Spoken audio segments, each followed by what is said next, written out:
Assalamualaikum warahmatullahi wabarakatuh. Alhamdulillahirabbil alamin wassalatu wassalamu ala asrofil anbiya'i wal mursalin wa ala alihi wa sahbihi ajmain. Asyhadu an la ilaha illallah wahdahu la syarikalah wa asyhadu anna Muhammadan abduhu wa rasuluh. Imam Hasan Al-Basri ketika dalam perjalanan menuju di Basrah ditanya oleh seorang penduduk Basrah tentang Ud'uni astajib lakum. Doalah kepadaku, maka aku akan kabulkan doamu. Mintalah kepadaku, maka akan aku kabulkan permintaanmu.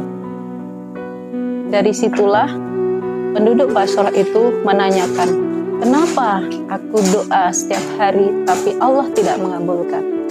Kenapa aku minta setiap saat Allah pun juga belum mengabulkan? Maka Imam Hasan Al-Basri menyampaikan, wahai penduduk Basrah, hatimu sudah mati sehingga tidak ada channel sampai menuju ke langit, tidak ada getaran hati, tidak akan menyambung antara doamu dengan Allah yang ada di Arsy, maka doamu tidak akan dikabulkan. Nah, solih-solihah dan ayah bunda yang dirahmati Allah, dari sinilah kita mengambil sebuah pelajaran sebabnya apa doa kita tidak dikabulkan. Dan hal yang paling sangat kita takutkan, hal yang paling berat kita rasakan apabila Allah itu sudah berpaling dari kita, karena hati kita yang tertutup itu tadi. Maka dari itulah, gimana caranya agar hati kita itu tidak mati, sehingga Allah akan dekat dengan kita. Kalau Allah berpaling dari kita, maka apa artinya dunia ini? Apa artinya sebuah jabatan? Apa arti harta kita? Dan apa arti semuanya jika Allah itu berpaling dari kita? Karena pastinya sesuatu yang tidak menyenangkan akan terjadi di kemudian hari.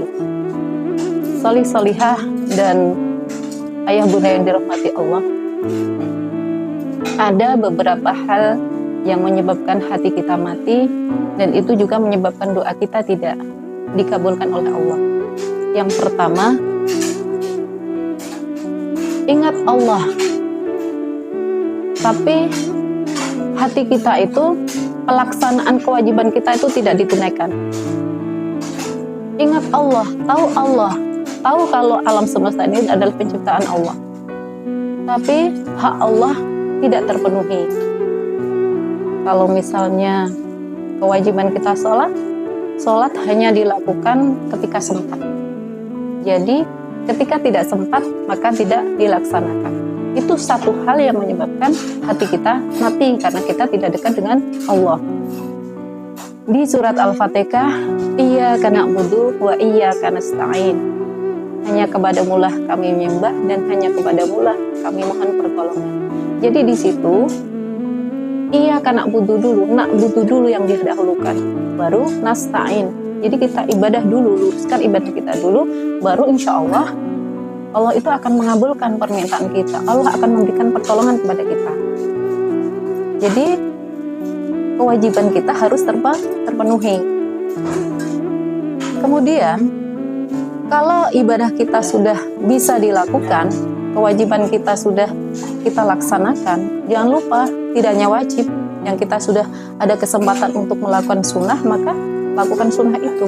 Insya Allah itu akan lebih mempermudah Allah itu mengabulkan semua keinginan kita, doa-doa kita. Itu yang pertama. Jadi beribadah dulu, na'budu dulu, baru nasta'in, minta pertolongan Allah. Nanti Allah akan mengabulkan. Yang kedua, bersyukur, tetapi hanya dalam ucapan.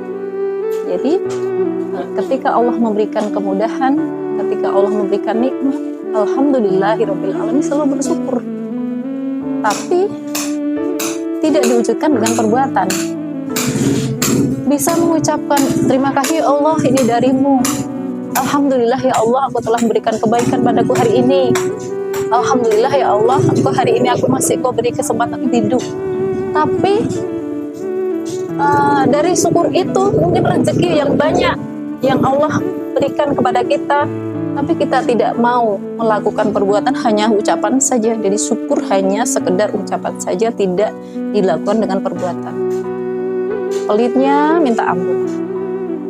Jadi kalau Allah sudah menitipkan rezeki kepada kita, berarti kita harus mau bersedekah, karena sebagian rezeki kita adalah milik orang-orang miskin, dan semua itu hanyalah titipan dari Allah. Maka sempatkan, jangan sampai pelit. Itu yang kedua. Kemudian yang ketiga, membaca Al-Quran, bisa baca Quran,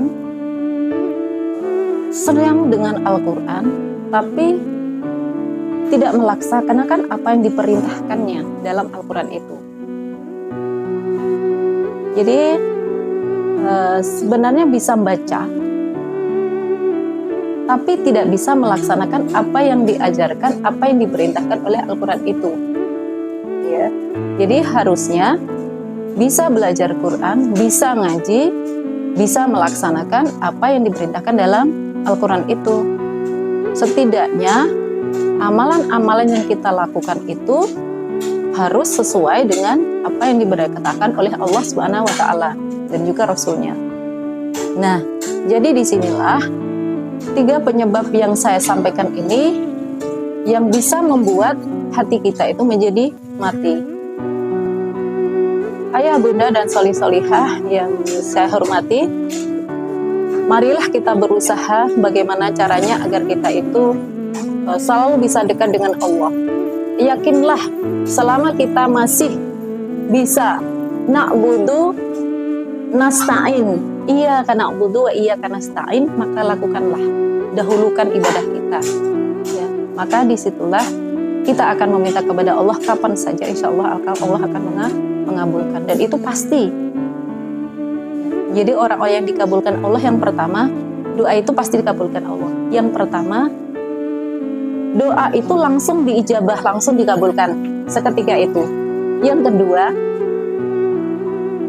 akan ditunda sampai datangnya hari pembalasan, dan itu kita akan menerima doa-doa kita, kebaikan-kebaikan dari kita, pertolongan-pertolongan di mana doa kita itu tidak dikabulkan ketika di dunia.